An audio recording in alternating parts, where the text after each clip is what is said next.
City B division વિસ્તારમાં દાખલ થયેલી એક ફરિયાદમાં વિગત એ રીતે છે કે આ કામના જે ફરિયાદી છે એ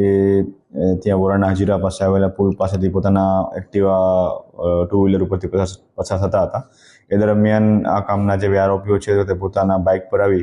અને અમને હાથથી અને રોકેલ નિકાએ જણાવેલ કે ભાઈ તમે કેમ તમારું એક્ટિવા અમારી ગાડી સાથે ભટકાડેલ છે તેમ કહીને તેની પાસેથી રૂપિયાની માગણી કરેલી હોય અને આ બળજબરી દરમિયાન જે ફરિયાદી પાસેથી તેમણે કુલ 1500 રૂપિયા જૂટવી લીધેલા હોય. તો આ બનાવ બાબતે સિટી બી ડિવિઝન પોલીસ સ્ટેશનમાં BNS કલમ 309(4), 352, 54 મુજબની ફરિયાદ દાખલ થઈ હતી અને જેમાં સિટી બી PSI DG રાજ સાહેબ અને LCBના સ્ટાફમાં દિલીપ તલવડિયાભાઈ દ્વારા અલગ અલગ સમયે આ જે આરોપીઓ છે એમની ઓળખ કરવામાં આવેલી હતી અને તેમને અટક કરી અને એમની આગળની તપાસ ચાલુ કરવામાં આવેલ છે. અમારી તમામ માહિતીથી અપડેટ રહેવા માટે જોડાયેલા રહો S9 ન્યૂઝ સાથે.